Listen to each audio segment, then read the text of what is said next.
So, hello everybody. Welcome to another episode of our Space Chat podcast. 24th of April, 2026. Today, as you probably already know, actually. Topics we've got on our list today: exoplanets without lots of water can't maintain their carbon cycles. Interesting little piece. Basically saying that liquid water is the primary ingredient for life, as far as we can determine. The search for habitable exoplanets focuses on that fact. Obviously, that's one of the things we look for within the habitable zone, and with liquid water on the surface is one of the primary things we look for when we're looking for exoplanets. So we'll be discussing that later in the show. We also got stellar flares may expand habitable zones around small stars. Another interesting little piece. Again, looking for life beyond Earth, and traditionally focused on exoplanets orbiting sun-like stars, which is a G-type star when it orbits a small star. Not a small star, actually, a red star. I think that's a red dwarf of G-type. I can't remember. Anyway, we'll be discussing that later in the show. And also which types of civilizations collapse and which can endure.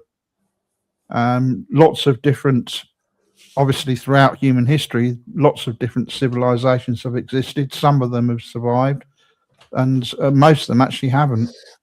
So we'll be looking at that as well later in the show. I've got Oddie in the studio here, Odyssey. So welcome, Oddie. I'm fine, thank you. How are you? Awesome, brother. Awesome. Yeah, good. Anzac Day here today, so it's actually a public holiday on a Saturday, which is strange. But that would have been a holiday anyway, wouldn't it? Well, it means that the supermarkets are shut on a Saturday, which is rare, and normally when public holidays fall on the weekend, they just give us a day off on Monday. But this year, only 3 of the states, Western Australia, New South Wales, and the Australian Capital Territory get the Monday off in Australia. Everywhere else is normal. Yeah. I don't know if you remember our topic. I think it was last week when we were discussing about Theia colliding with Earth and creating the moon. Awesome. Yeah. Do you remember? We did discuss that, didn't we?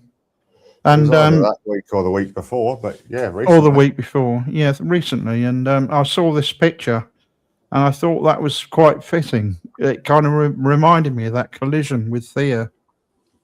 Excellent. Hitting the Earth, you know. I've always had the impression that that Theia would have been much bigger, but I have no idea, actually, how big Theia was. Yeah, because if you remember, what they were suggesting was that rather than one big impact, direct hit impact, which they originally thought, because the moon we've analysed rocks and dust and stuff from the moon, and it exists. It comprises of the surface material of Earth, not the core, not the iron. The inner core and the iron is missing. So they had to work out a way where it was possible for this collision to take place, but only for it to blow off the surface, and not any of the inner mantle or core. And so this guy, I forget his name now, we did discuss it, didn't we, the other week, came up with the theory that it didn't just collide once, it came in at an extreme angle and glanced the Earth, and then made multiple glancing strikes, which broke off surface material only each time. And then that coalesced and formed the moon, which kind of makes sense. Do I know what the big chunk underneath the Pacific Oceans? I think it's a Pacific Ocean in the mantle is. It is. Couldn't that be the iron that they're looking for? I don't know. I don't recall this part of the conversation. Yeah, awesome. we did have that conversation, and I haven't got the material at hand now because it was the previous topic. But they did locate the material, which is below the ocean. And I know they're calling it a different property, a different material, like a Yeah. solid that can act like a fluid. Yeah. That's about all I can recall. I Yeah. do my notes on paper, so I generally don't have them for much longer. Yeah. So it would have to kind of make glancing strikes at the Earth in order to blow off the surface material and not any of the core. Yeah, no. And so they came up with this new theory that it made multiple strikes. So it was kind of orbiting at an angle where it just skimmed the Earth and took off a bit of the surface, then got caught in the gravity of Earth and started orbiting, and then glanced again, and so on and so on. Which kind of makes sense, I suppose. They're trying to explain why the moon is made of what it is, which is just surface material. Doesn't involve any of the core of the Earth, which is unusual, I was always under the impression it hit the Earth once, like quite directly, and then, like the asteroid with the dinosaurs, created an uprising of all the dirt and shit into the, well, not atmosphere at the time, but it would have, like the surrounding area, and that would have formed an accretion disk. Yeah. So your inner core would have kept going, and the accretion disk would have been the surface. How strange. Trobs is doing a live stream as well. He's just popped up. He said he might, but yeah. I told him it would be later. I thought he was going to do it at normal time. Yeah. That makes things a bit awkward, but we'll carry on anyway. He suggested he was going to come here. So well, he's welcome to come here, of course. I put it in chat and on Blade Runner, and Trobs saw it because he said have fun or something like that. Obviously, I don't need to tell him that he's always welcome here. He's still on there. But he knows he's welcome to join us, I'm sure. Well, he won't be joining us if he's doing a stream, though, will he? No, exactly. Oh, man, it's all good. You might get different people there without me being there. I know I've got a lot of haters. I say that to you every week. I reckon it affects here too. You'd have people like Angela and her mob here if I didn't come here. Maybe. I don't know. I don't think she really agrees. I don't think she's really that keen on what we do here. She doesn't seem to be. With the Brain Dead crew, remember? That's right. That's right. Right, maybe we need to unbox some more parcels or something that we get sent. Maybe that'll. No loss. So I have got a picture as well for that first topic. When I can remember how to do it.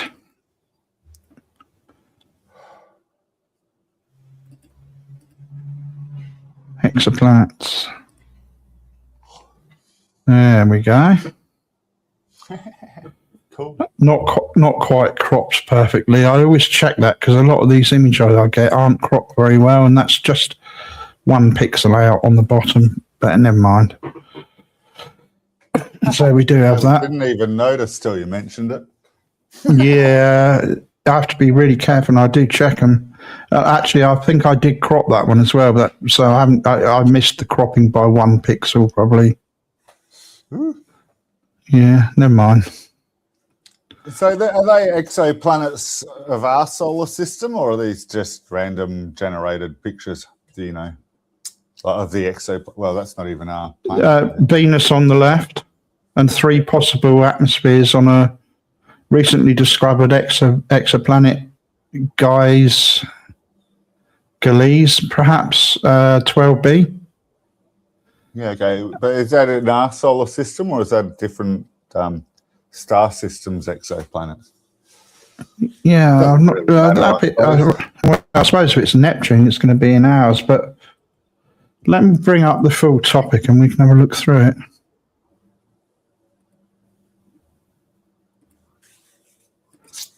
Let's have a look. Yeah, so there we go. At least we can. The trouble is, it's not very big, is it, when I do it like that? I can read it. Can you? Yeah. Yeah. I just got a large screen. Yeah. Doesn't really say. Kind of interesting how you need water to dissolve the carbon in the atmosphere into the water to make carbonic acid, which then goes Yeah. into the sea and then settles on the floor of the sea, and then the mantle incorporates it into the planet. I Yeah. never knew any of that until I read the article. Yeah, because of the tectonic plate movement. As I'm sure you know, the Earth recycles its surface. Yeah, but even into the Earth itself, which is brilliant. Yeah, because the Mariana Trench is where it folds under, Yeah. and the Alps, I believe it is. Is it the Alps? Yeah, probably. Is where it folds over. So the crust of the Earth is continuously recycling itself.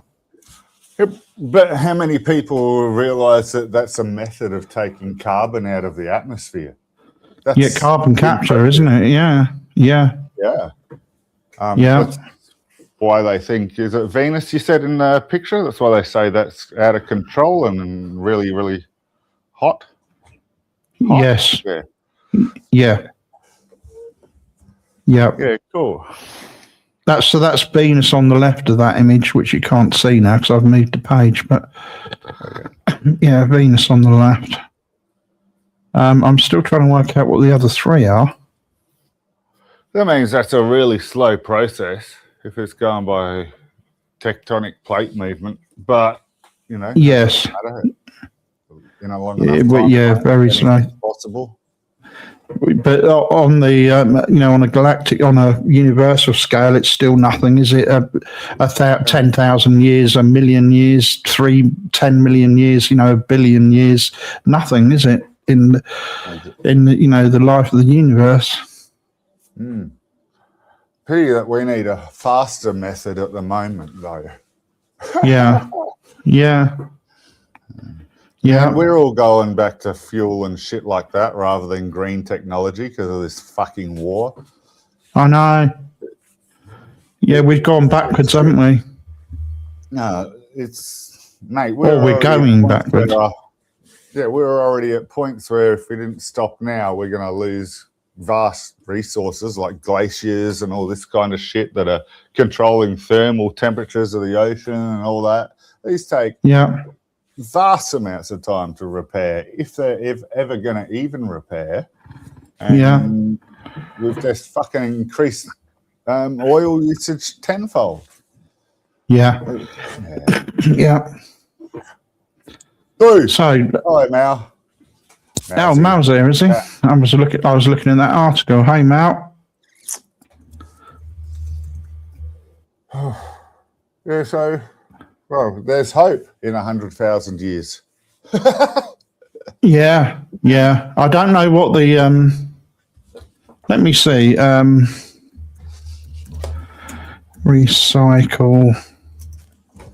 I don't recall coming across a time frame in the article, but no. Yeah, it was late night for me. Trobes is online because of sleeping problems with his new job.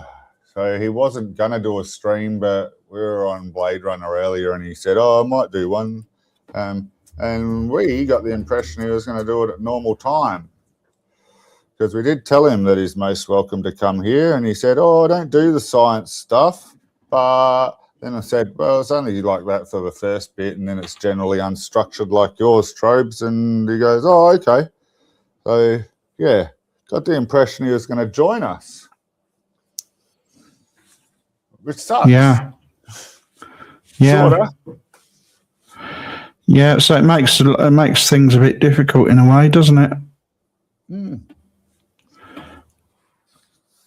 Mate, they asked me to come into work last night. Like, I told them I'm having it off, and it's a public holiday on a Saturday, so I'm having it off. And then late last night, well, after dinner, got a text saying, can I come in and help the owner?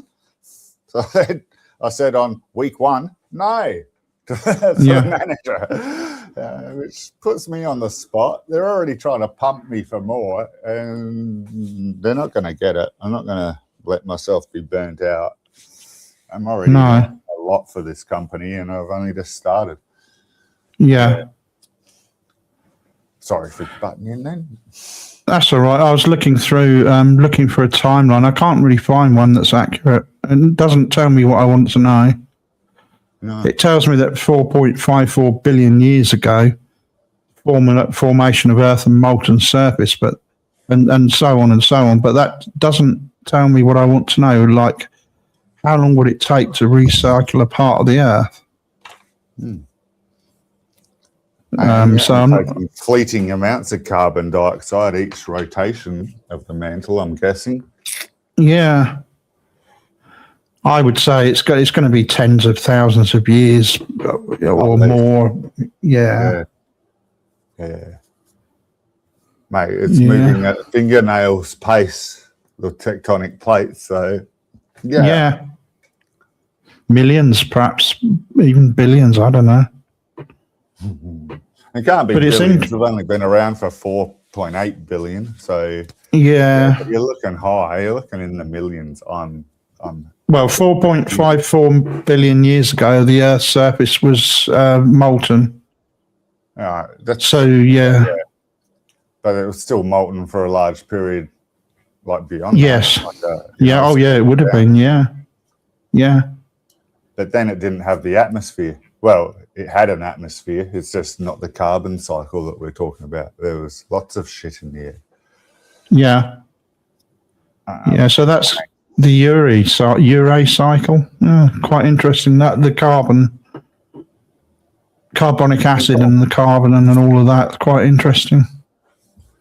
Might have to look up the Ure cycle.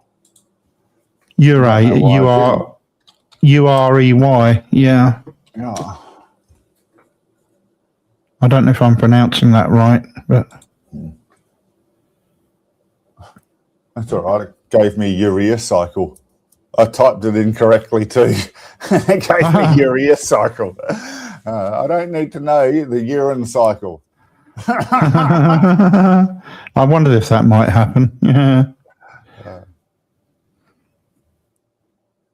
It asked me, do I want only results for the Ure cycle? And it still gave me the urea cycle.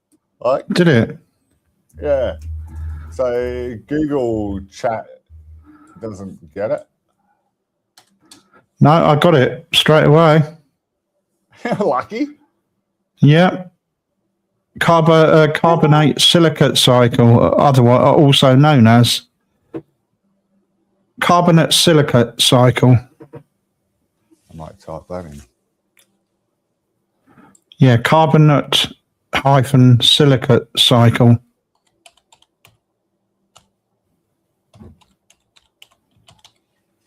The weathering of silicate rocks, transport of ions to the ocean, and formation of carbonate sediments, and their eventual subduction and volcanic release. So because you've also got that going on as well. You also got the I typed in a time frame and it just says millions of years.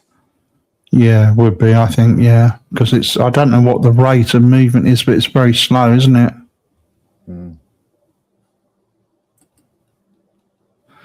Yeah, so that would make sense. You're welcome to come up, Mal, as I'm sure you know. I don't need to tell you that, but you're welcome to.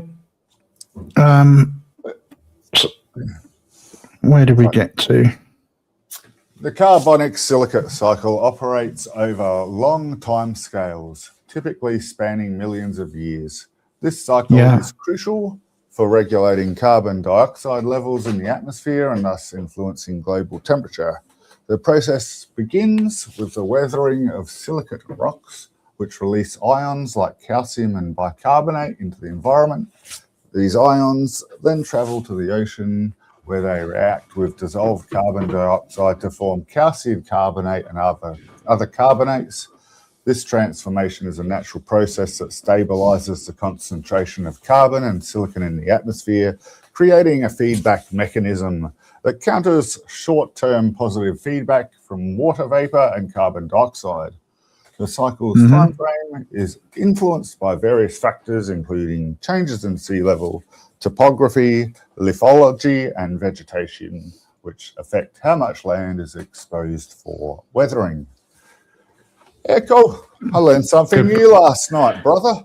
It was great. Good point. I didn't think of that.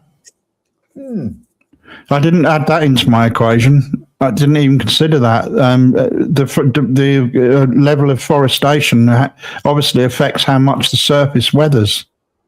Yeah. You didn't think of that? Yeah, well, that takes in carbon dioxide and puts out oxygen. So, Yeah. And microorganisms. Yeah. But the fact that it's forest in that area prevents it from weathering the earth in the same way. The surface, in other words, yeah. The silicates from forming, yeah. Yeah, yeah. Any idea what lithology is?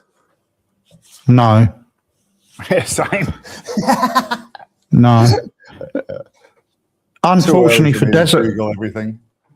yeah. Unfortunately for desert worlds, most of them lack enough water to maintain the Ure cycle. So it requires water as well, doesn't it? Copious amounts of water, I'd imagine. Yeah. Because the water's what it doesn't. Oh, that didn't need as much as what Earth has, but it does need a lot. It needs. Well, it's going to need it to. It's relying on that runoff water going into the ocean, I'd imagine, isn't it? And settling at the bottom. And settling at the bottom, yeah. Not the water, the carbonates and silicates. Yeah. Yeah.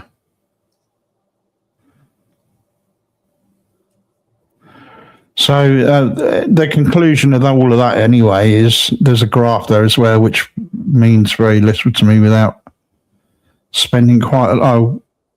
H2O in gassing. Okay, so conversion of H2O. But they're saying that ultimately that unfortunately makes these arid planets within habitable zones unlikely to be good candidates for life because they don't have those cycles going on. Exactly. Mind you, most attractive planets. Can they accurately say that though? I dare say they can.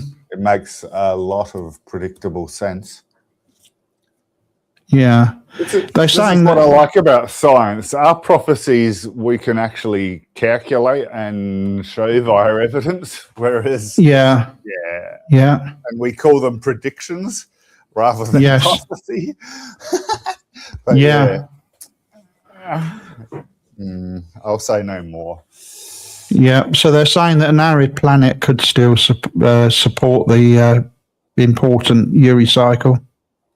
They don't need to have as much water as Earth does, but they still need a significant amount. So that's, and it's not just the water, is it? It's the weathering and all of that as well. So they'd probably have to have similar kind of atmospheres and things, wouldn't they? And they're competing with the amount of volcanoes they have, releasing carbon in the first place. So the more volcanoes, the more water they require. Yeah. But that's to keep it at a level where we can survive. Maybe other things can survive in a different atmosphere. Perhaps. No, it's not so much the survival of the breathing, is it? It's the temperature of the planet. Yeah, temperature. Well, it fundamentally requires liquid water for one thing. So obviously the temperature is important. We definitely need water. That's a given. But surely maybe some life could have evolved from extremophiles, like they're the organisms that live by the lava vents in the ocean and stuff. So I'm guessing they could evolve to deal with different temperatures, but it'd still have to be in a certain range. Yes, in the liquid water range anyway. Well, yeah. But you could have an ice crust with a liquid underneath or something like that. So you'd probably be able to go colder. Yes, yeah. So what they're saying is that Venus originally had some water, but less than Earth, which is kind of surprising when you look at the temperatures and stuff there now. Without rainfall, carbon built up in Venus's atmosphere, raising the surface temperature. So Venus eventually lost its water. Yeah. So it's got an active core. Yes, that's true, Mel. Lots of places had water. Yeah. Yeah, including Mars, obviously. So they're saying that this shows that a lot of these places may have had water originally, and they may have even had simple life forms, but that would have not lasted very long. All of it would have disappeared. Oxygen come from to add to the water, to the hydrogen to make the water. Hydrogen to oxygen, isn't it? Yeah, so where did the oxygen come from to add to the hydrogen, which was abundant in the early universe, to make the abundancy of water? That's sort of always, Yeah, well, they must have been oxygen as well. Yeah. Nah, oxygen comes from the first phase of stars, or, it's made from star fusion. Yeah. So it's not there in the initial stages. Well, no. Saying that, we're seeing stars that appear to be older than the universe, so it's all a bit gone fuzzy these days, hasn't it? It's all gone fuzzy, and also they found stars that have matured in much less time than they'd ever imagined possible. So, and galaxies that should never have been at the level of progression that they are at in the time scale. Everything's gone out the window at the moment as regards time scales, I think. I'm not going to rehash what we pick into nearly every week about a timeless to time state. I think that's you either get that concept or you don't these days. So. Yeah.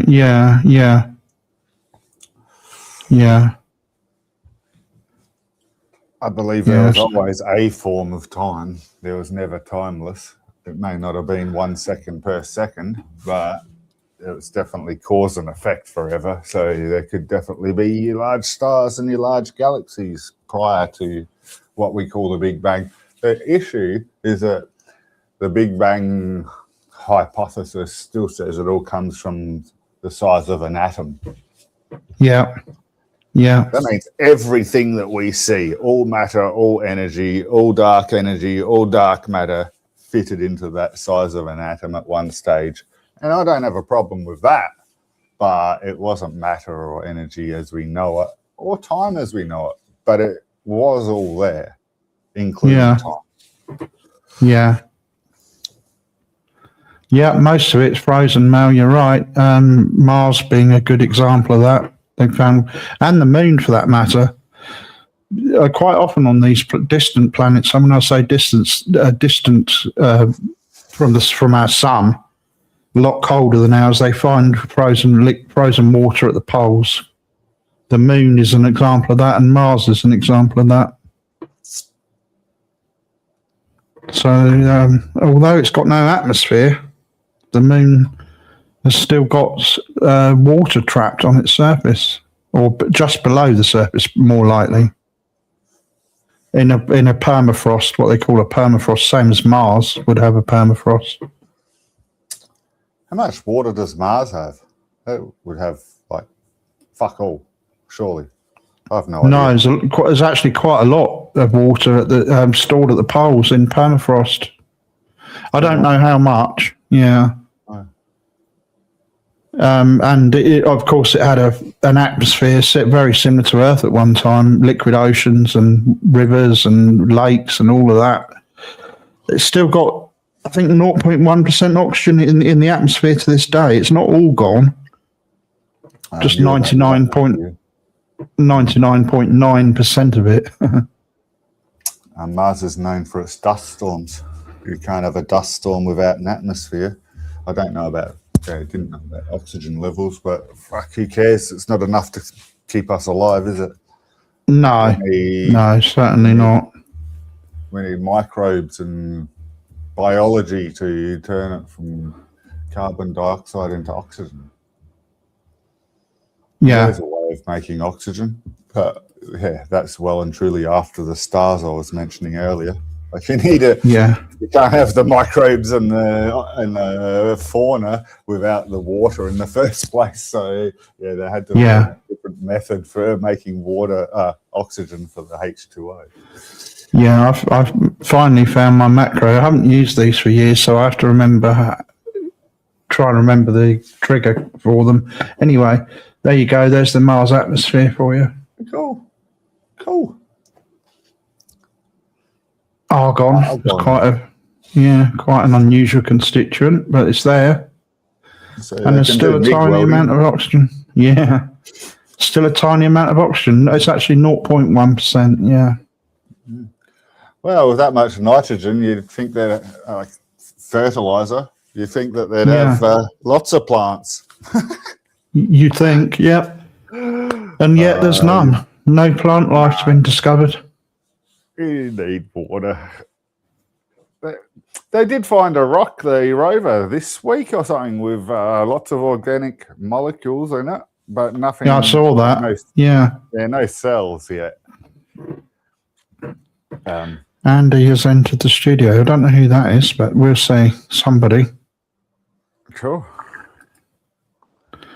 Hello. Hey, hello. All right, mate. How you doing? I'm all right, mate. I just, do you know Andy C? That guy. Yes, Andy C. Yeah. He's a fucking idiot. You know that he's a fucking right idiot. That fella. He's 65 and thinks he's a hero in that. Like, it's acid. Have you heard It's that? acid. Like, hey, mate. My name's Andy. It's acid. All right, geezer. Muppet. Later.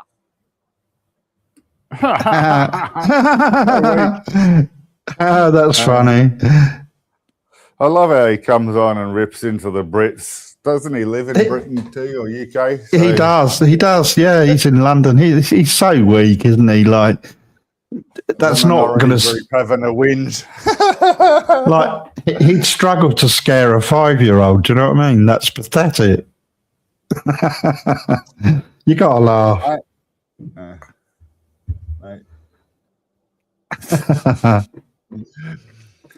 It's like another Gucci. It's the same shit constantly. Oh, I know. I bumped into Acid on what was Vegas chat on the Times Square chat this week, and he said he was going to come in here and ruin my stream. I guess that was his idea of ruining it. All he's done is just made himself look more of a cock than we thought he was before. Each to his own. I expect better blitz outs, Acid. Yeah, we expect better. Standard, brother. I'm not even going to bother to clip that. It's just shit. Yeah, very low quality. I do better blitz outs of my own fucking shit. You gotta laugh, man. That's funny. He's not. He's doing it in a kind of a non-aggressive, not so aggressive way. I think he's calmed down a little bit. Oh no, actually, I think it was the end of Trobe's one. He got on and he tried to show his cock.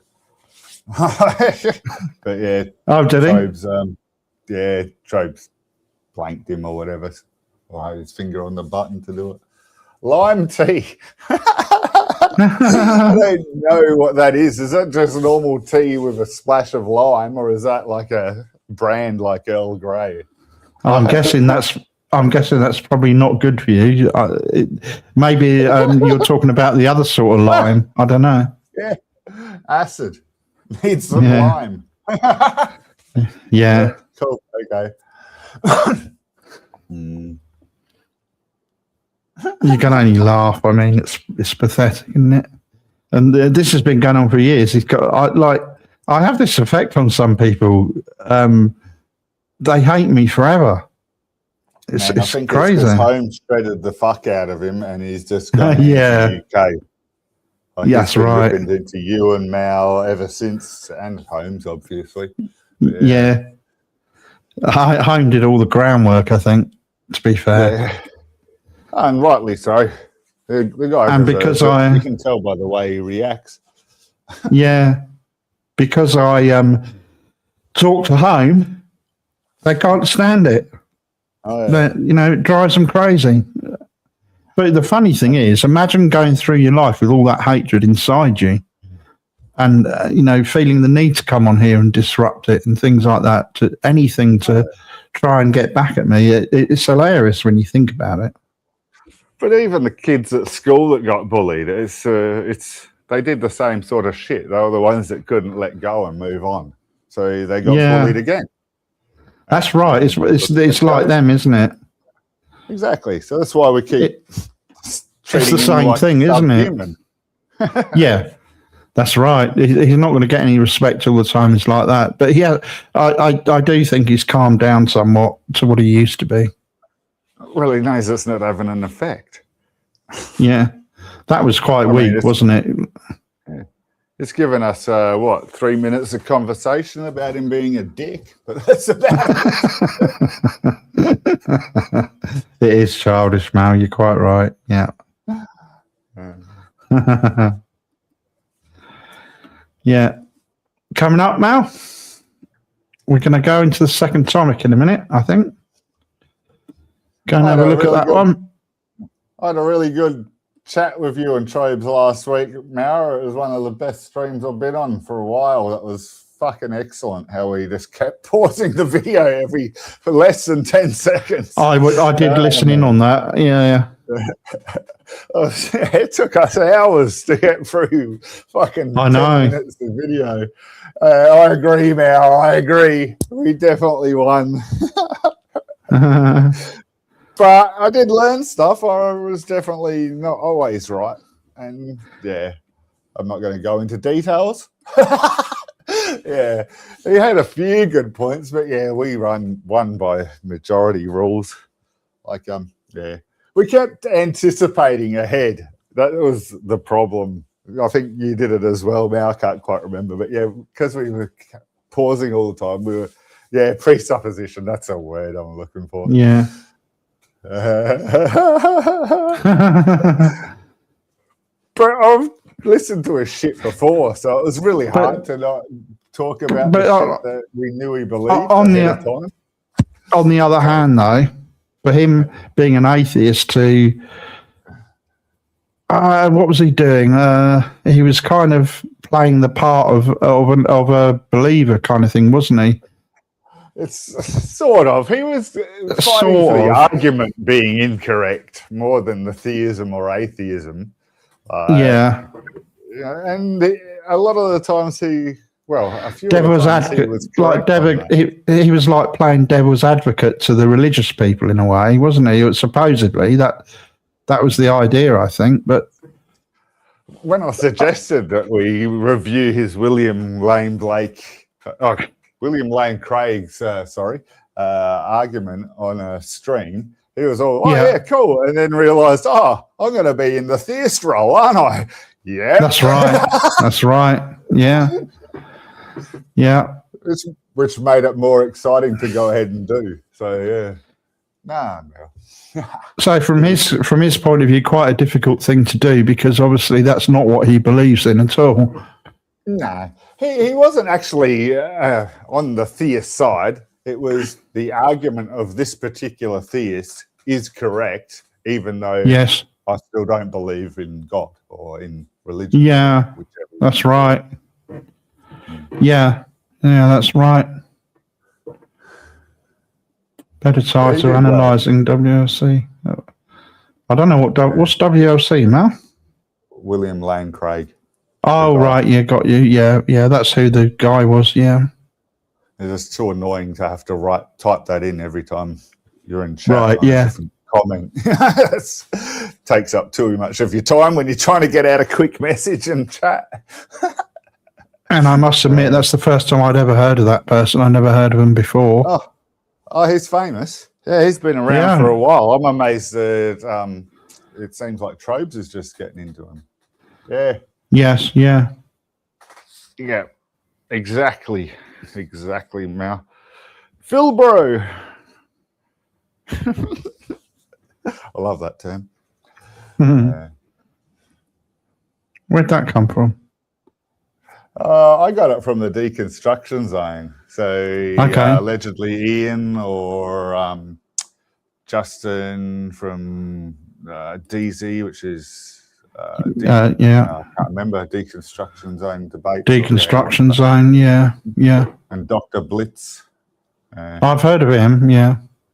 Oh, yeah, cool. He's great. I don't watch any of that like stuff. him. Yeah, I probably would. I just can't be bothered with all that. Religious. He does like physics as a general rule. On the Q&As, you can call him up and just ask him anything about physics, and he'll go into great detail, like simple, excellent, great detail. So easy to understand. That's what I'm looking for. Yeah.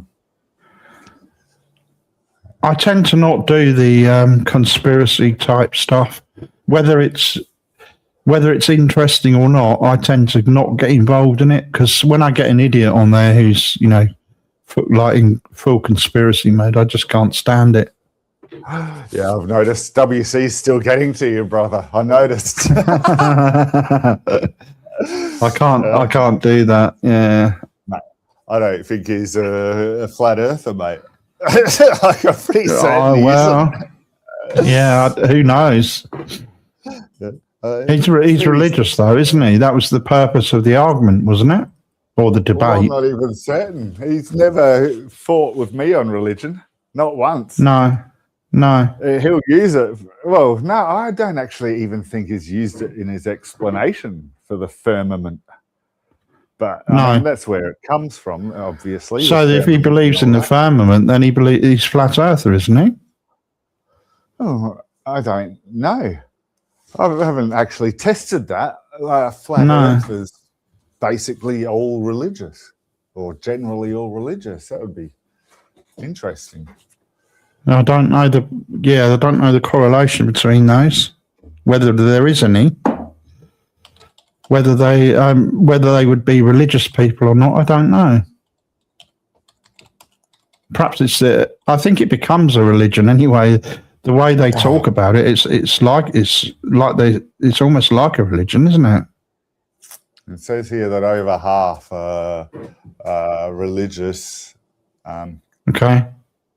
Oh no, over half consider themselves very religious, though beliefs vary widely. Okay. So it coincides with religion. Oh, definitely. In the Bible, it says shape of the earth is like a clay tablet. So it's definitely from religious sources, the initial concept. But you can go even further back. If you look, it seems and appears like we're on a flat thing. It's only when you are able to look at it from inverted commas outside, i.e. on top of a high mountain or a satellite, that you can actually see for sure that it's a sphere. I mean, other than that, you're just comparing to other things floating in the universe. Which this is God. Enough.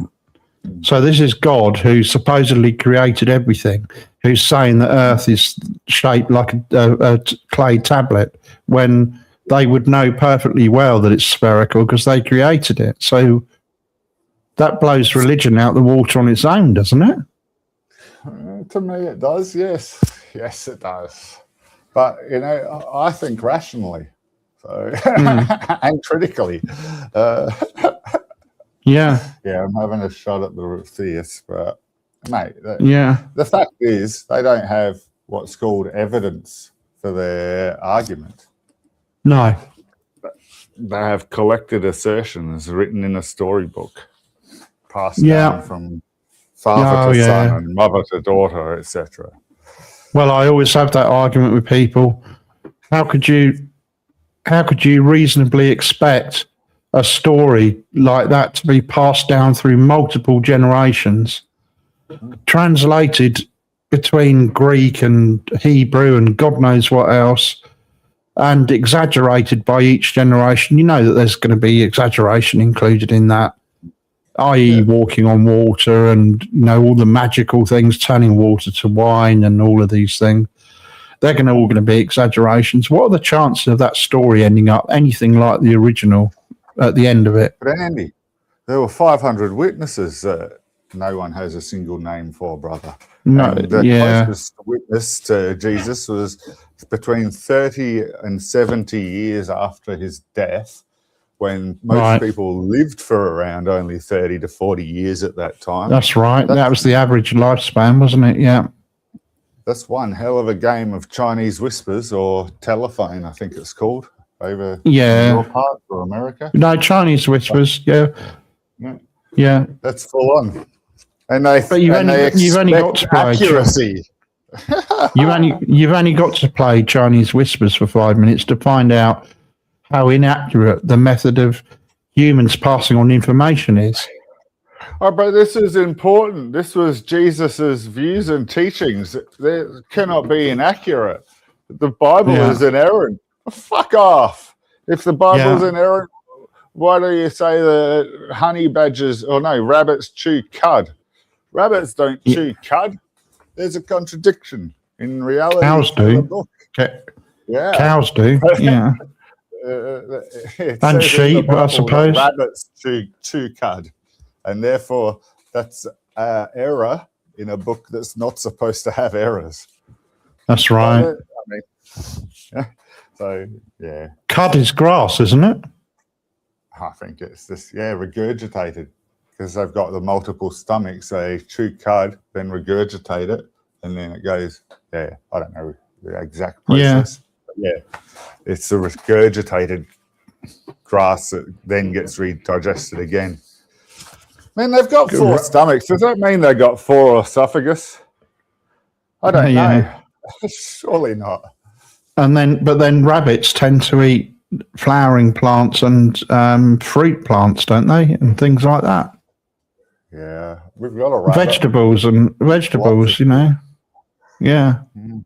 Dandelions, vegetables and things like that. Vegetable plants, carrots and things like that, don't they? I think so. Yeah, you're not supposed to give them a lot of carrots. That's like mice don't actually enjoy a lot of cheese, but they'll eat it. No, we can't eat grass. Although we do still have 2 intestines, Mal. We do have a small intestine, which was originally for digesting grass, they reckon. You don't know about the grass. We can't break down the fibres within the grass well.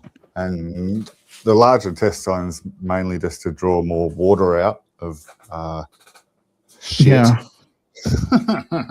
we do still have for grass. Yeah, we do. Yeah, we do still have.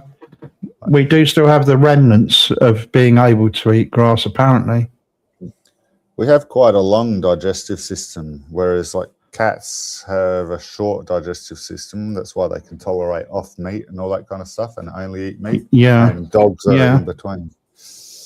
Yeah, silicon. Grass had silicon. Oh, that would be the problem, wouldn't it? Also something to do with stronger fibres holding it together or something like that, I heard, but fuck knows. I can't remember. Yeah. But depending on who you ask, I mean, some of the scientists say that we've still got remnants of the digestive system which allowed us to eat grass at one time. I mean, it wouldn't be a very appealing diet, would it? Grass would have been a lot different back then. Like our grass. I'm sure it would. Yeah. Bread. Yeah. You're talking on between like hay and shit like that. Yeah. Yeah. I'm trying to eat more fruit and seeds and veggies now. It's making me happier every morning. I wake up in a better mood. I go to work happy, and it's noticeable because I rock up to this new job and they're all, oh, it's fucking cold. Oh, another day. I go there. Yeah. Hey, fucking, how you going? Hey, let's get into it. Kind of attitude. I'm like that. I'm always upbeat at work. Yeah. I just hit a period in my life where it's like, I'm not going to work negative all the time. I've got to deal with this. It's a major part of my life. So yeah, I'm going to do it happy. That's right.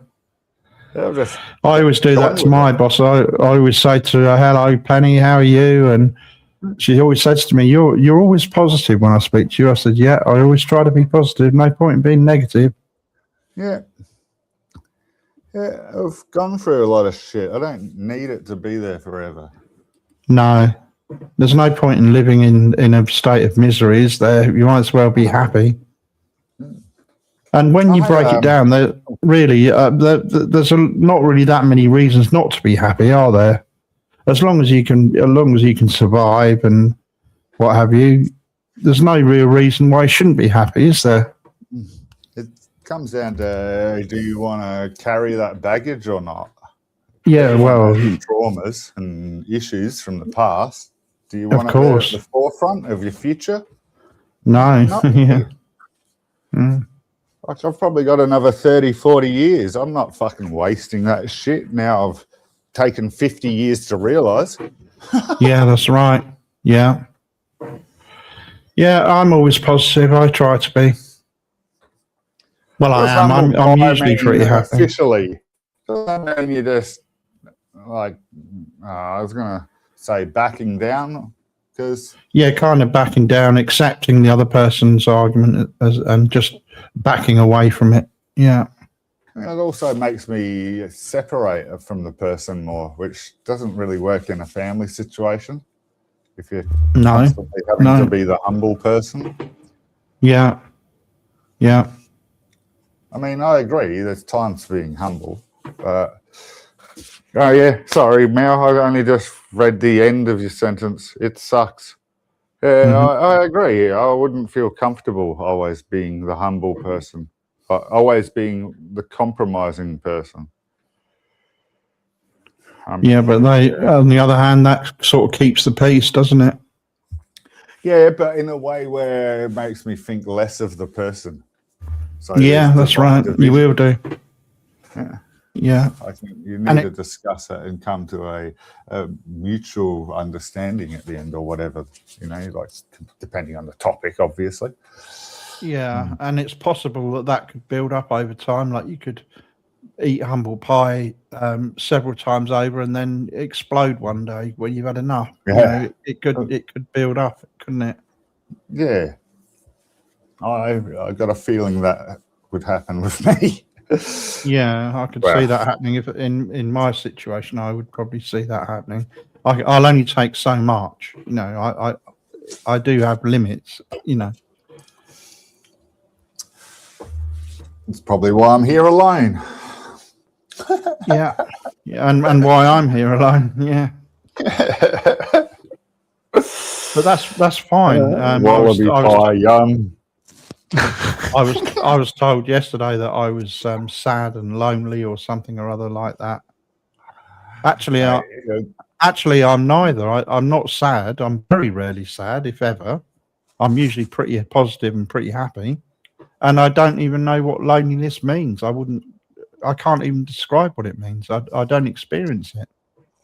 I think the person talking to you meant the derogatory version of the meaning. They did. Of sad. They did. Not they the did. version you just used. And yeah, you're right. You've mentioned occasionally you can be alone and not lonely. I get lonely. I get lonely a lot. I like seeing my daughter and my kids, and and when they're not here, I don't experience that. You see, yeah. Maybe that's probably a very good thing in my situation, because I am on my own. Sure. So if I did get lonely, it would probably be hell. But I don't. I don't even experience it. I don't even know what it feels like. I don't understand it. I've had to work to provide, and if I don't, then my family suffer for so long. So I've been conditioned that was a thing that you do in your waking period. So when I come home and there's no longer family there, then I twiddle my thumbs, basically. What do I do? And then I end up on YouTube. Yeah. Which is kind of shite. So, but I did that for years as well. My wife didn't work. She stayed home and looked after the kids. I worked all hours. I worked ridiculous hours, 70 hours a week quite often. I was on call at night, on call at weekends. I was doing all the overtime I could get. I was out of the house, all the time because I was working, trying to earn the money to pay for everything. Yeah, same boat. so- I had to do it. We wouldn't have what we have. And so then you obviously you are on your own because you're out working. It depends on your job, but I was a service engineer, so I was on my own driving around in a van most of the day. And you're away from your family, so you kind of get used to that. It is very lonely, even though you got people all around you. It's lonely. I was doing the rock breaking, as you know, and I was doing all the shit myself. I hardly had to communicate with my boss at all. So, and most of the quarries I worked, they knew that I knew what I was doing, so I just go ahead and do it. So I didn't even talk to those guys. But there's people all around, but you're lonely because you're in your own world, basically. Yeah. I still don't understand what lonely means. I'll have to get Mal maybe to explain it to me one day. It's like when I think of lonely, when I think of being lonely, the only way I can imagine it is that you suddenly feel the need to have people around you and to be able to talk to people and whatever. But I don't experience that. I'm quite happy. I don't have the hobbies that I used to have when I was younger. No, that is a big factor. That's the same for me. I do get a bit bored now because I haven't got the same things I was building. For years I was building networks, radio networks, and websites, and this, that, and the other, and I was always busy. And now I don't really have that. And I do find that I get work busy. That's not you doing fun busy. That's, I mean, you might have a passion for that. I don't know. I do. It sounds like you do. Yeah. So, it's not like I want to come home and think about rock breaking or quarrying or rock crushing or any of that shit. No, I get that. Yeah, I don't do sport. I don't do church. So they're the only two things I know that generate community. Boredom is a big factor of lonely, I believe. But that's just in my opinion. I haven't critically thought about it. I think it would be. Yeah. I think it would be, wouldn't it? I mean, I can banter like the best of them, but it's quite hard to pick up genuine friendships in real life, in the real world kind of thing when you're in the 50 age group. Everyone's got their own cycle. It gets more difficult as you get older, because I think all people naturally become more alone as they get older. Their wives die, or they split up with their wife, or their kids all move away and get their own house and their own family. And I think that's a natural thing that as you get older, you get more separated. Anyway, I don't know if that necessarily makes you more lonely, but I think you do get more separated from your immediate family as you get older. So I got to find hobbies again and community, and at least some community to be a part of. Community. You know what I mean by that. I think it's last time I got bored and wanted a hobby, I bought a camera and a tripod and God knows what else. I've got a whole kit for photography, I never even use it now. Nice. But things like that, going out places into the countryside and taking pictures and stuff like that. That was the idea, and I did do a lot of that. I went around all the British castles and took pictures of the castles and stuff all over the place. Yeah, I did that with my folks. We went there when I was 12. I was into Dungeons and Dragons, so we had to stop at all the castles. Yeah. Both me and my brother played that a lot. So medieval Britain was definitely. Man, I've been in the Tower of London and all that kind of stuff, of the torture area, the racks and all that kind of shit. It's fucking awesome. I want to come back there, but I'm told that England's nothing like I remember. Over and over by Holmes, mate. Well, I'd even catch up with Holmes because he lives by fucking Sherwood Forest. He does, right, or in Sherwood Forest, or next to it, one of the two. Yeah. I didn't know it still existed until I asked him. Oh yeah. Yeah, Robin Hood country. When you drive up the M1 motorway, it's actually got a sign on the motorway saying Robin Hood country. Yeah, awesome. Yeah, That's brilliant. yeah. Yeah, and so that things like the castle dungeons and what have you, and torture devices, Tower of London and things like that. None of that would have changed. That was because they're museums now. They'd be the same. Excuse me, they'd be the same as they were. Nothing's going to change there. Don't know how they afford to maintain their gardens around these castles. Some of them are in exquisite prime nick. Yeah. Then again, how do you afford a castle? Well, this is the nearest one to me. I'll put it in the chat. Look this one up. Oh, nice. If you Google that, I don't know what will come up. I'll have a look, but hopefully it's quite nice.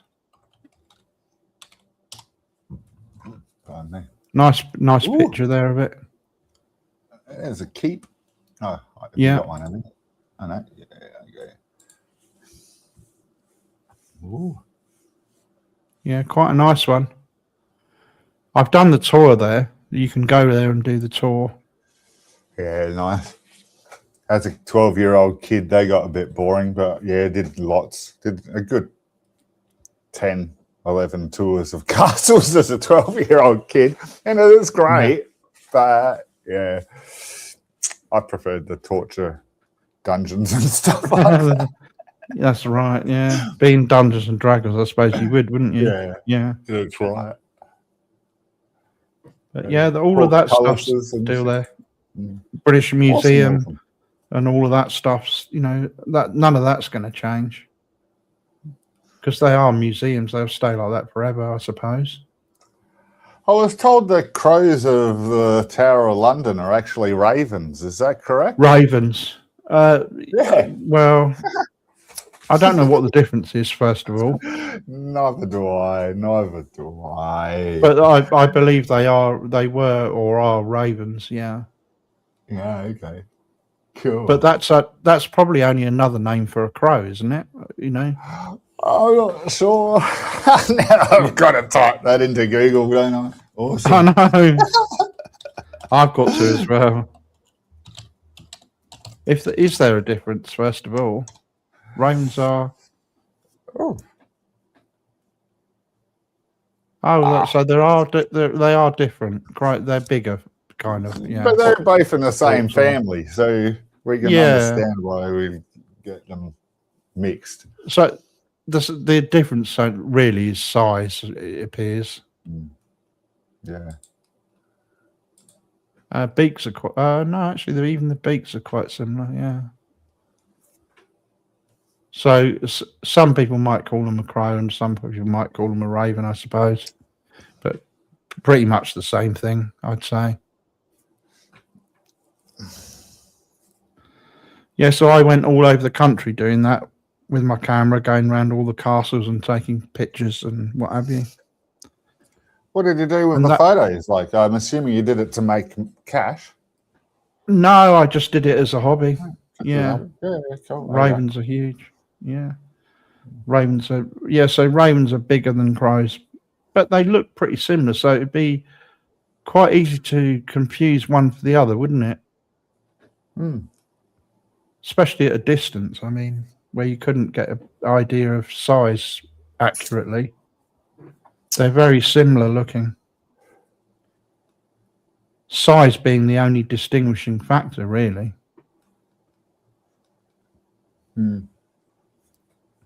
It's just to slightly correct you, Mal. It said that crows and ravens were from the Covidae family. Covid-A-E at the end. Magpies are included as well. I've never heard of a rook or a jackdaw, but yeah, there's lots of animal names I've never heard of because there's so fucking many of them. Hooded crows, jackdaws, rooks. Rooks is another word I know, yeah. You don't have to ever say oops now, but only because I'd only just read that line saying that about the COVID-A family. I thought I should mention it. Yeah, and magpies, I'm surprised they're in that group, actually. Because they're quite different again, aren't they? Yeah. I forget the name. Minor birds, magpies, type of bird. They're the savage ones that'll attack other birds, and they've got man, I'm having a big brain fart. My greatest fan would know what the word I'm looking for. Butcher birds. They're butcher birds. Yeah. That's what we call them. Okay. Yeah. And basically, they've got the sharpest beaks and they're the most ferocious. So they'll attack each other. Yeah. And we're getting plagued by noisy minor birds over here. They swoop you, they'll drive all the other birds away. Oh, really? Then there's more room for these bastards everywhere. Yeah, they're on my clothesline, like roosting or perching. They perch on lots of shit.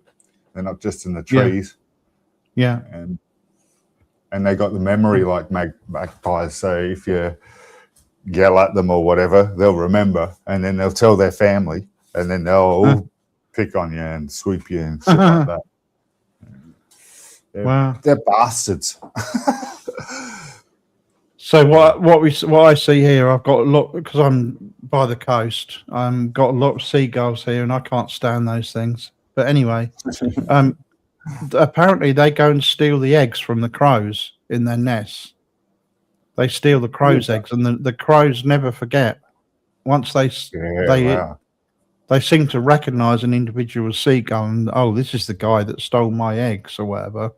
And they actually dive bomb the seagulls. That you can see them. They fly up into the air almost vertically, and then swoop down vertically, and sweep right across the heads of the seagulls. They actually dive bomb them, and they keep doing that repeatedly. You know, quite interesting to watch.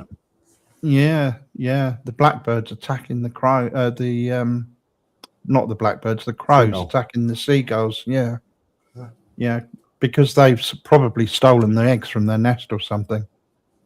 But it's amazing how could they recognise a single seagull as being the one that stole their eggs, but they seem to. Well, it's amazing to be able to tell the difference between Asian people, but I'm just joking. But yeah, I understand the concept. Yeah, they are very clever now. Yeah. They in the wild they've been seen using tools as well, using tools to break open stones and not stones, seeds and things. You actually using tools. They say they're very intelligent. They have a much denser neuron network apparently in their walnut-sized brains. I know they say they're very intelligent. Yeah. I haven't seen them doing too many puzzles. I have seen a few. Oh, mate. Things like dropping rocks into glasses of water to get the water level higher so they can drink it. Oh, there you go. See, that's the use of tools. Yeah. There we go. Oh, look at that. Funny you say that, Mal. Yeah. I've seen them doing calculus in university lectures. Yeah. I'm kidding. They understand cosine, tangent. No, they are known to be intelligent, though. They're recognised as that. Well, one of the key features of humans is that we can record what we learn easily. Hence, writing. The progression of writing and data collection and all that. So we can pass it on to the next generation without even being here, whereas they can't, to put it mildly. No. They can teach their offspring and all that, and it's, it's not genetically passed down. So Yeah. Well, we don't. One thing I would say about that is we don't actually know what they obviously communicate with each other, but we don't know what they're saying. Exactly. All I was getting at there is that the quantity that can be Yeah. passed down is far less and harder for Yeah. them because we can record it in various forms. So, And they may not I mean, have the memory span that we've got either. Oh, yeah, good point. How do you test for Yeah. that? I have no idea. God knows. God knows. Yeah. Because it's like they say the memory span of a goldfish or whatever. You know, they've got some of those things have got very short memory spans, and so they wouldn't remember a lot of things that happened to them, let alone be able to pass it on. We've had a goldfish here, and it could tell when my partner would go, like, she'd come up to go to feed it, and it would come up to her and want pats and all that kind of shit. So it definitely had longer than a few minutes memory span by miles. Like, it could remember her. Okay. Yeah. And there was an Anton Petrov video recently about them finding fish that speak, like fluent speak, not like as we know it, but fish speak to each other. And they've got, I think it's a cortex, a similar section of the brain in the fish, especially for speech, like we do. So biology is diverse. You can't really ever say they can or can't, because you'll always find an exception. Yeah. And I always think with birds, obviously we hear certain things. We hear the chirping, birds chirping, but the chirping that we hear could just be a carrier tone. There could be actual data bursts within that we can't hear. Yeah. It could be a lot more complex than we think it is. Yeah. Yeah, for sure. You coming up, Mal? We've got more topics to run through, brother. Coming up, Mal? I don't know.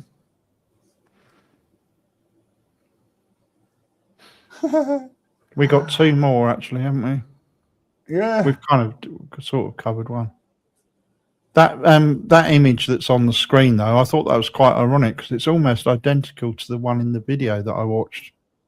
Yeah.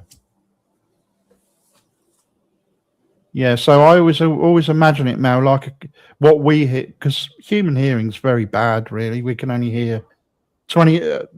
I think perfect hearing when you're a kid is like 20 hertz to 20 kilohertz. It's quite a narrow band. There's a lot that we can't hear, and I always wonder whether we only hear the carrier tone, which is the chirping, but actually there's data within that we don't hear. I've got a music teacher that lives across the road, and it just impresses me that he can hear a sound and go, "Oh, it's a G flat or G sharp or whatever it is," that kind of stuff. Like I'm miles away from that skill. I'm not. I wouldn't be able to do that. Yeah, I agree too, Mal. It's definitely a lot to do with interpretation as well as the hearing. But I think there could be a lot of I know that there could be a lot of data within that we can't hear. Ultrasonic frequencies. I know that birds, because I used to hear my budgie when I had a budgie. I could tell when my budgie was making ultrasonic noises, which are above human hearing. So they can definitely make noises which are outside of our hearing range. Yes, so now I am not a musician either, brother. I can read music. I studied music as a kid. I can read music, but I'm not that musical. Yeah. Same. I could at one stage. We did it for one term in year 8. So we had 4 terms per year then. So that was like a quarter of the year. Learned how to play In the Mood on the piano, which is da da da da da da da da da. That's about it. Yeah. So the old, all the old tunes. Used to know a few of them. I can't remember the names of them now, but there are obviously quite a few that were in all the music books, and everybody learned to play them. I bought And- my daughter a keyboard because I got pissed off of people buying my kids' keyboards that were shit and would only play one note at a time. Like, Okay. so you press a note and then you go to press another note and you can't hear it because you still got your finger on the first note. So I thought, Okay. I'll buy her a proper keyboard, and Yeah. she goes on YouTube and learns how to play all these other new songs. It's great. Okay. The music teacher across the road does guitar, not piano, or keyboard. So it's a little bit harder for me to get her somewhere to do that. But yeah, if she's keen to go further, I'm more than willing to push for that. She also goes to a school. Well, she's in primary school, but the high school down the road is music and arts based. So she'll probably end up going to that school. Due to the mother not having a license, I'm assuming that's where she'll probably go. And fair enough. I can't really whinge about that. That's fine. The rest of my family seems to be more into arts and stuff like that than I ever was. I'm more into the science stuff, obviously. Yeah, that's right. Yeah. But my daughter definitely has the science way of thinking. So, I've got to we call nurture that as well. Critical thinking obviously is very important. Don't want her to miss out on any music skills though, so definitely pushing for that. But in today's age, when we've got all this stuff going on with AI and what have you, it's very important that they've got their wits about them with critical thinking. Yes, it's a minefield, isn't it, to try and learn. I don't actually know how to teach it. How the fuck do you teach critical thinking? Yeah, it's very difficult, isn't it? Yeah. But if you were a kid and you had to learn all over again, and imagine trying to do it in today's world when you can't even rely on the information that you're getting to be accurate. It could be invented, couldn't it, by AI? A lot of it is. It may not even be true. Our next door neighbour's woken up and sending abuse like normal. Oh, God. 4 messages in the last few minutes because I was talking about the school. God. She had a go at me yesterday, but I won't go into that now. Anyway. Teaching is on us,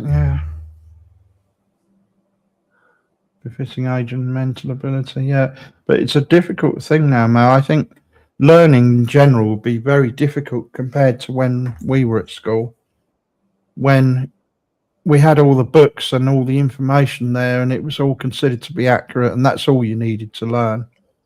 But nowadays, if you went online and you asked, they'd probably ask ChatGPT a question now, and how can you rely on the information that you get back to be accurate in any way at all? Could be completely manufactured. Probably is. So you'd need to have the skills to work out what's real and what's not as well. My 9-year-old, 10-year-old, seems to have better critical thinking skills than the other half of my family. Okay. Already it spins me out. And therefore I didn't actually teach that. It seemed to be more genetic, for want of a better word. Yeah. At least a core part of it. But I still believe how to evaluate. It's teachable. That's the thing, Mal, isn't it? That's what you'd have to teach them, to separate. And how would you know? For example, how could you teach them to evaluate it when you'd have to be able to evaluate it yourself and say that this information from this source is accurate and that information from over there isn't accurate? How could you say that yourself? Very difficult. My daughter mainly lives with a person that believes in astrology. For fuck's sake. This as poor as flat Earth belief. Yeah, I did see Trob say, I'd heard Trob say that that's one thing of the things he can't stand, alongside MAGA, and astrology, I think he said. Mm. Mate, you go to a different go to Mars, and the astrology is all different. Yeah. Well, maybe not Mars. Maybe you have to be a bit further away. But yeah, Homeschooling. Yeah. what a Yeah. So stupid that's concept. Homeschooling. You have to be at least a teacher yourself, as on top of being a parent, to homeschool well enough these days. and the ridiculous part about that is a lot of those people who are claiming that they're homeschooling their kids aren't educated properly themselves. Yeah, exactly. What do you call that when your data point is only one person and you think that you're top shit? Yeah. That's another factor that I'm dealing with. Yeah. There's no outside sources to collaborate with the person apart from No. social media. Like, That's fuck. right. And they would start to believe that themselves, that they're the answer to everything, wouldn't they? I think they're the best critical thinkers. Yeah, The that's ones right. with Dunning-Kruger. Yeah. That's what it is, isn't it? Yep. Dunning-Kruger syndrome, yeah.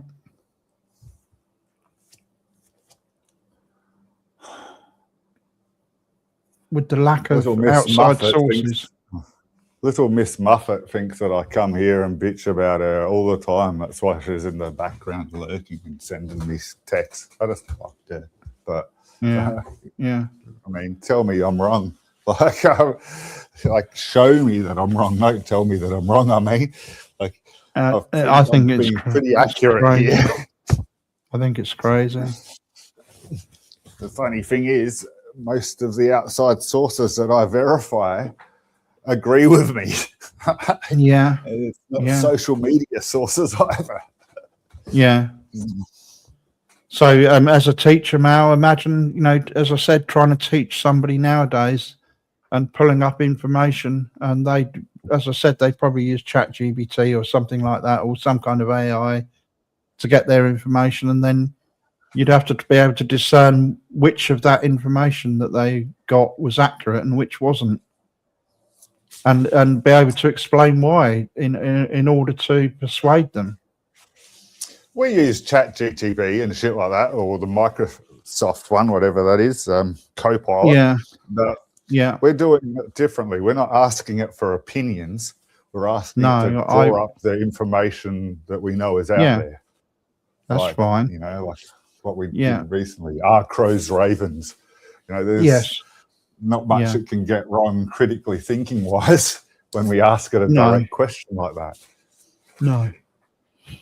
Do you think that crows could be ravens? And then it could come up with a non-critical answer because it could give its, inverted commas, opinion to us. But yeah, that's slightly different. Yeah, that's right. Different way of phrasing the same question, isn't it? We don't want. I did it. I did it on Google. I just did a Google search. I don't use the AI much. Well, it's indexed from millions of websites. They've indexed millions of websites, and it will pull up snippets of information. Snippets of information from various places, all over sources all over the internet. Nobody really knows where. But there is a lawsuit against them for that at the moment, especially involving AI. Heard about that. Some countries trying to charge the company for stealing data off of civilians. Well, they are stealing data, aren't they? Yeah. I forget which country it is. It's France or Italy the or EU. One of them, I believe. The EU's got a case against them. Yeah. Yeah, cool. Good on you. Hope you succeed, because all the other countries will follow suit afterwards, because it'll make a precedent. That's right. Well, obviously that information is out there. It's been uploaded onto websites all over the world. The AI has indexed all of those sites, and their search engines have indexed all those sites. And when the AI puts up a result, it's a combination of all those bits of information put together. Nobody knows where that information came from or whose information it was, but the only thing that's certain is it wasn't ever theirs. Yeah. And so it's intellectual theft, isn't it? Property theft. Yeah. And you That's the can't, only certain thing, is that it wasn't their information. yeah, but you can't repay the people because you don't know who it came from. And yeah, That'd be very trying difficult to, to identify, wouldn't it? yeah. There's a lot of the companies like that trying to set up data centers in Australia because we have lots of free energy once you have the solar set up to run these things. Okay, yeah, But yeah, we've makes sense. actually put in laws or policies or whatever they have to follow where they have to do a green version. So Yeah. there has to be viable access to water and shit that they need. And yeah, Well, that's mean, the other there's- thing. I mean, I've heard stories. Somebody on YouTube was saying that in their, I think it was that they were in California, that the taps were running at half pressure because all the water's been taken up for cooling AI data centers or Yeah. something. exactly. Yeah, They're a real drain on the environment. that's where Australia would fall down, isn't it? It's the lack of water, essentially. I don't.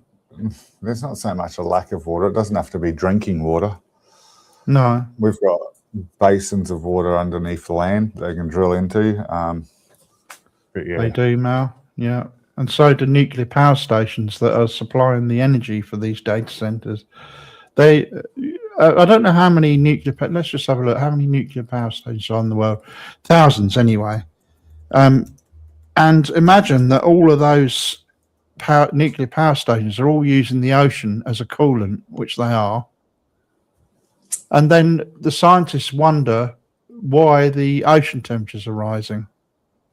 When you with more when you've energy comes, you need more heat vents. We're tapping in, using more and more energy exponentially. We need more Yeah. heat vents, like heat sinks, I think. Yeah, is that a word? as of Methods of removing it. As of 2026, there are approximately 437 to 440 operable nuclear power reactors worldwide.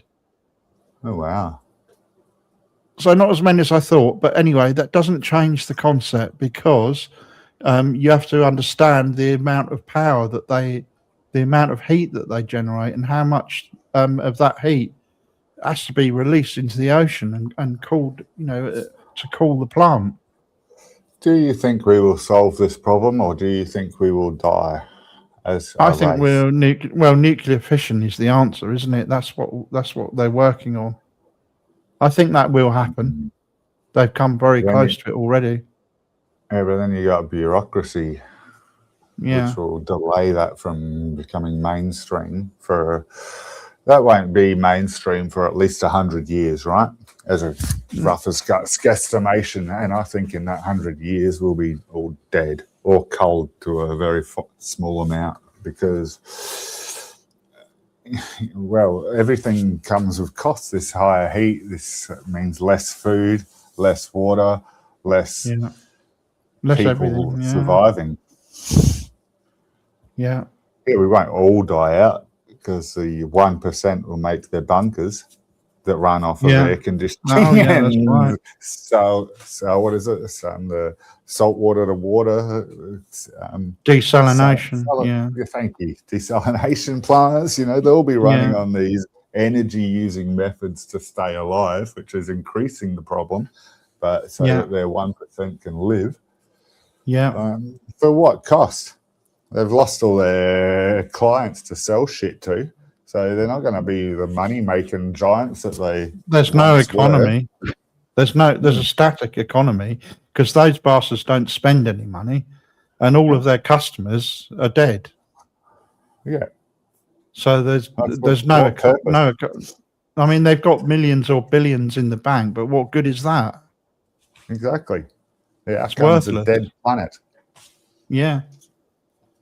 Yeah, it becomes worthless, doesn't it? All their wealth is worth nothing. And, working class people who go to work, pay tax, then they go out and they spend their money on shopping and buy cars and houses and all of that stuff. That's what generates an economy, isn't it? A steady flow of money. Without the people without the people like you and me, who are the people that they probably cull, what have they got? They've got their money in the bank, which is now worthless. Yep. They've got no economy. They've got no. How are they going to? Who's going to make all the commodities that they need? All the food and cars and televisions and iPods, and who's going to make all of that? Everything's going to break down, isn't it? The exponential population growth is just as big a problem. Because we're ever increasing with no downsizing capability. So at some stage, there's going to be pain and misery because we can't support ourselves. Globally, the fertility rates are down through the floor, though. Yeah, but then countries are panicking because they've realised that, oh shit, too many old people, not enough young people to look after them. Fuck, start breeding again. You wait in the next 5-10 years, that's going to reverse. And well, that's why China's reversed the one person, the one child rule. They reversed that because they realised that the fertility rates are declining. That means squeezing people into smaller houses and going vertically upright just for survival. Yeah. Well, I saw that. I saw a place. There's a place in China, which is an office, which is a tower block, and it's got 500,000 people in it.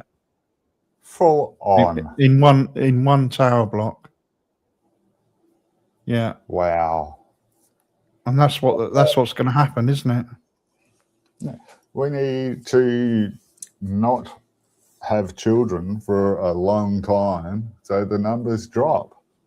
I know it sounds bad. I don't know an ethical way to do that, but well, I think that's what people are doing. I think people are making that conscious decision. That's part of the reason why the fertility rates are declining, I think. Yeah. The smart, wise people realise it and are doing that. Yeah. But the ones who aren't realising that are the cockheads and cunts, and that means there'll be a multitude of them. I don't want them reproducing. No. Yeah, I know what you mean, and they can't bring their kids up right anyway, even if they did reproduce. Exactly. They pass them on to nannies. Well, they're all going to be slobs like they are. So that's no help to anybody, is it? Exactly. And that's what we have here. And that's what we have here. With outcome. No, I don't think there is one. The only thing that's sure is the people who are going to survive will be the people with all the money, and that's the 1%. But what they're going to do after that, with all their money in the bank and nothing to spend it on and no goods being produced, I don't know. Like too many people are living in the now and not looking at the few steps ahead, and that's a big problem. Yeah, they're going to hide in their bunkers, and then what? I'm told often, "Oh, why are you worrying about the war over self-replicating drones about the war and shit?" Yeah, because it affects us. No, it doesn't. It's half a world away. Fuck off. No, it doesn't. If you don't think that it's not affecting us, and I get this from here, directly here a lot.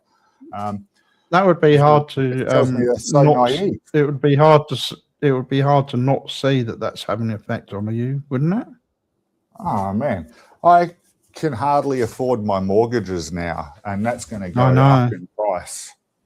Yeah, and no one else in my family, apart from my father, who I hadn't spoken to for 30 years, understands that. That blows me away. I have fluent conversations with the person that I was estranged from the most about topics that are very real, and the entire rest of my family is blackout naive and does not see this or So I've got all of that weight on my shoulders trying to help my family that has no fucking care for me or support for me. But it blows me away. And I still go ahead trying to deal with this problem away, knowing that I can't win this fucking war. Like there's no positive outcome here. Yeah. Well, my dad's dead, and my mum, I don't have any contact with her. Haven't spoken to her for about 50 years. Really, Yeah, full on, brother. I you saw know, your comment. yeah, a few conversations here and there, meaningless conversations that I could have had with anybody. No feelings or emotions attached to it. Wow, now 3 times more. Whoa. Yeah, it's probably about that here now. Only a few years ago, a house that I got, Yeah, like these duplexes, was about 240 a week. It's now 450 a week since COVID. yeah. So, yeah. Let's go to the loo, brother. I'll be back in a sec.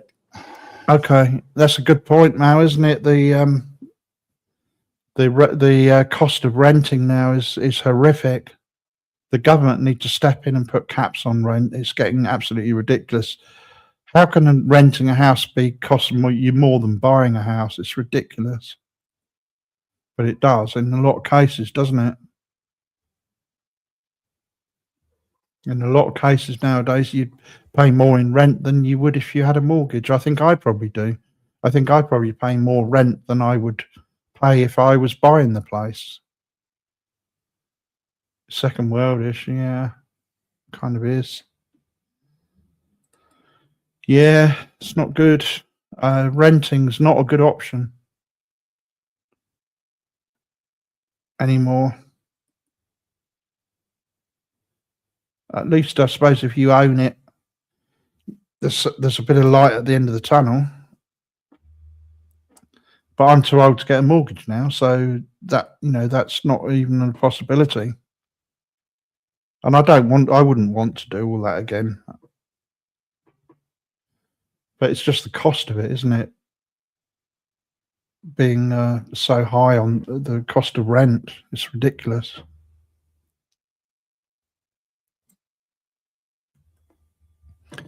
Hopefully, I bet it's a bit cheaper where you are than where I am, though. But it's quite expensive here, Mal, as you can probably imagine, being a resort town and all. Well, yours possibly is as well.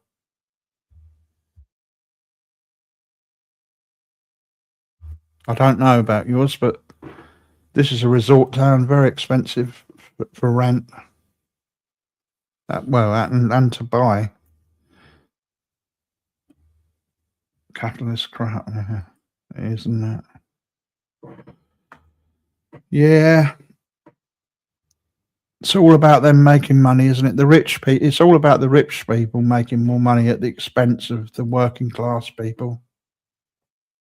Yeah, my house is worth whatever. Yeah, that's right.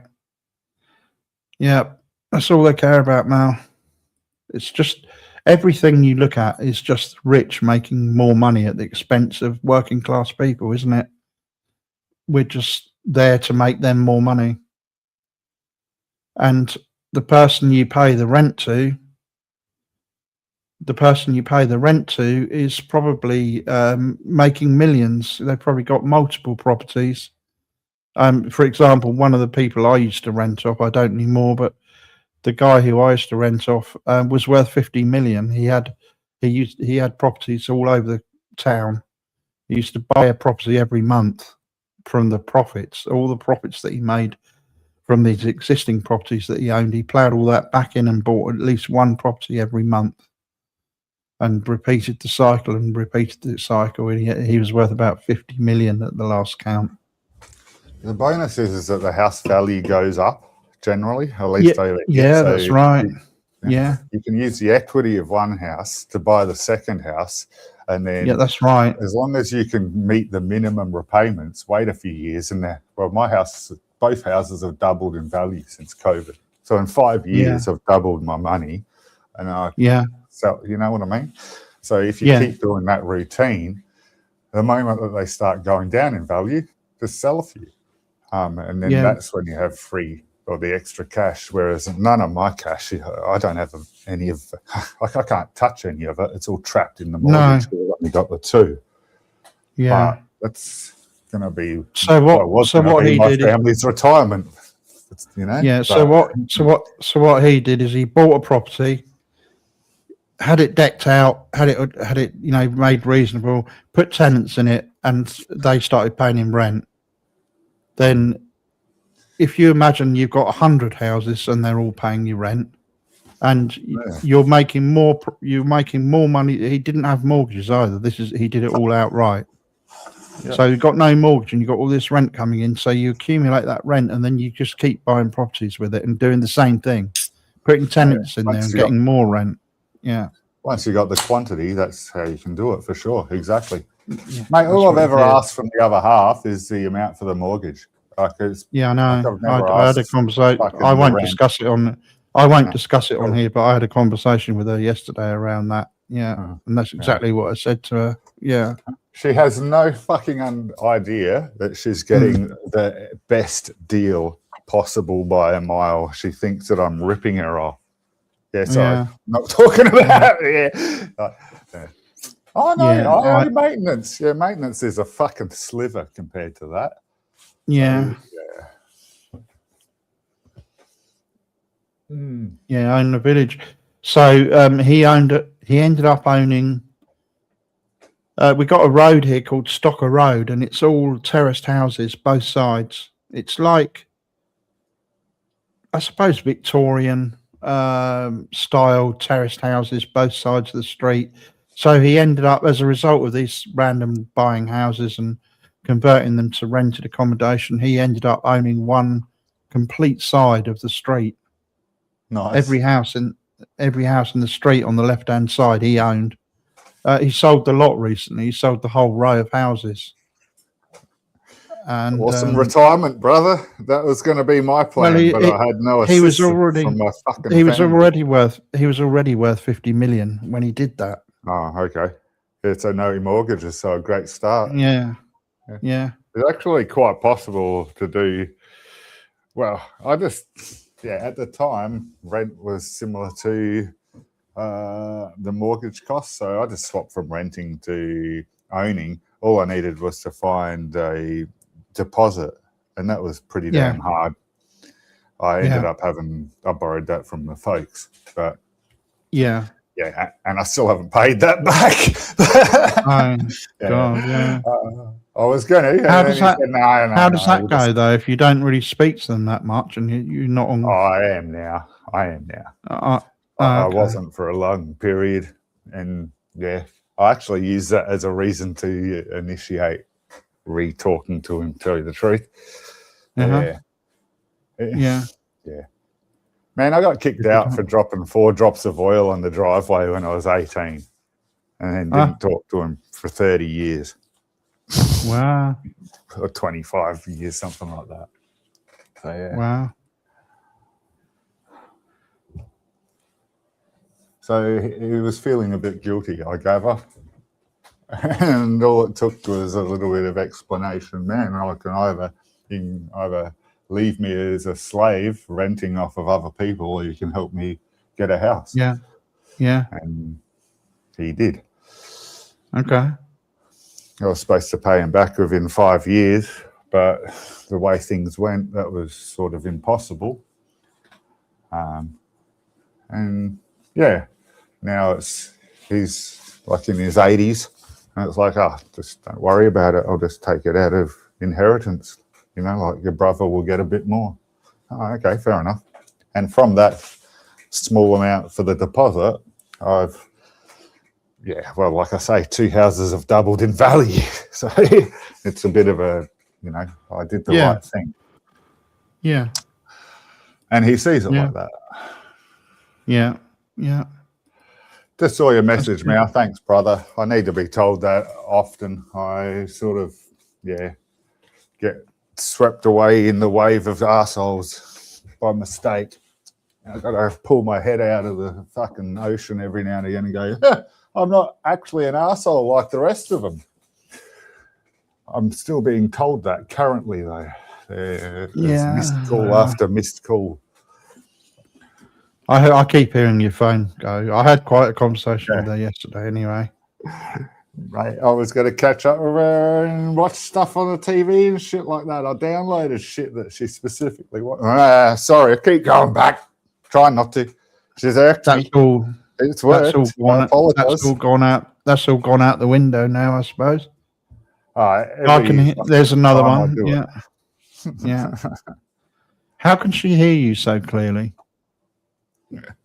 She'll be on YouTube. It's just I've blocked her, so she can't contact me. Oh, but she can still watch the stream, listen to the stream, I suppose. Yeah. Yeah. Yeah. I've blocked her on YouTube too. I don't need Yeah. this crap. No. I'm not even talking about her until she does this, you know? Yeah. I haven't personally blocked her. She hadn't blocked me up until yesterday because I was talking to her on Blade Runner last night. She is blocked on this account, on this space streams, because it causes friction.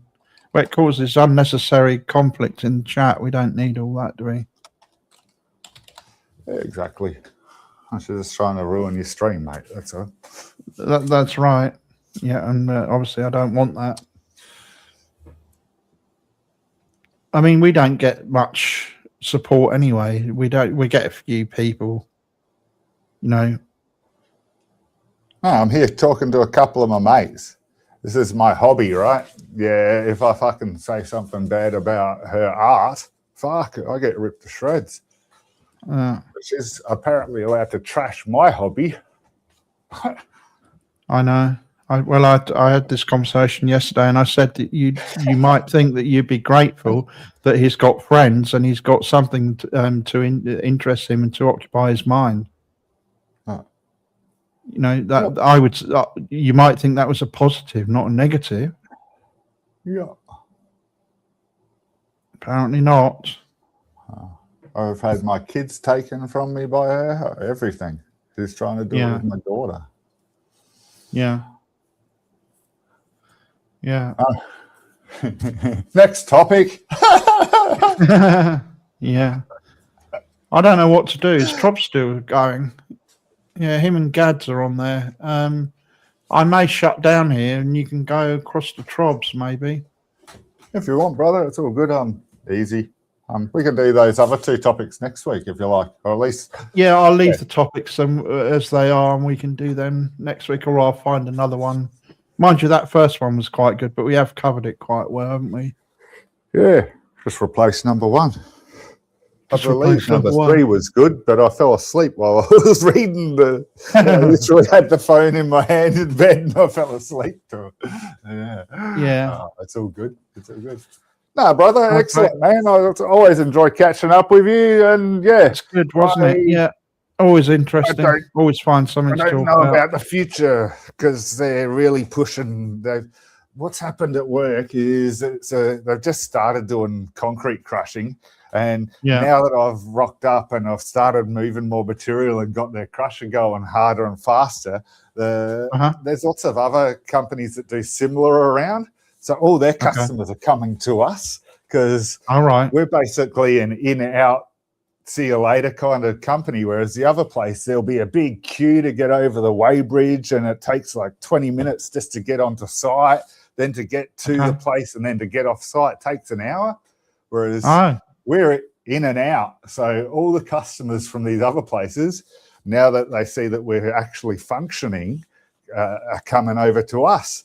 But we just don't have the resources to be able to take them. We've got a $5,000, not $5,000, 5,000-ton crushed concrete order for this week alone. Only make 800 on a good day. So like we've only got about 1,000 on the ground, and they're all, let's do it. And it's like, well, you're not going to burn me out. I'm not doing extra hours. Like, you got to get your work-life ratio right. When you're going to push me to work more. Yeah.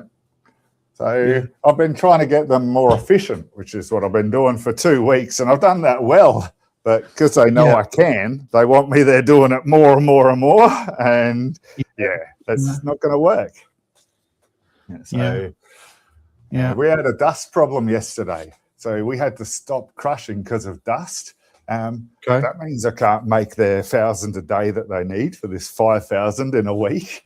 It's just not going to work. The math is already out the door, and it'll be a fun week this week. But I've got to keep telling myself, don't let them burn you out. Don't let them burn you out. And it's all good. I've got stable work. No, Yeah, that's they're right. not going That's to the get main rid of thing. me. Yeah. That's the main I'll thing, ask isn't for a it? raise soon. Yeah, yeah, Been there 2 weeks and I'll be asking for a raise soon. Fucking hell. It's kind of good. yeah. Yeah, no. It's all good as long as I don't let it stress me out. So this That's is another right. reason for coming here, mate. This is Yeah, that's right. remove stress section of the weekend, you know? It's great. That's right. Yeah, yeah. So I'll be here next week, but whether I'll be on panel may depend on, I'll take my mic to Okay. work and I can plug it into Yeah. my phone, so I can do that kind of shit. When customers rock up, I might have to turn off all of a sudden mid-topic Yeah. or whatnot, that kind of thing. Yeah, that's okay. Sure. We'll manage, I'm sure. Mm. Yeah. Okay then. Oh, So you have a good day. thanks everybody. Or night. Yeah. Sorry. Thanks everybody for coming along. Thank you for your support. And we'll see you next week. We'll come back, same place, same time next week. See you Awesome. then. Thank you for coming. Cheers, Oddie. See you, mate. Bye.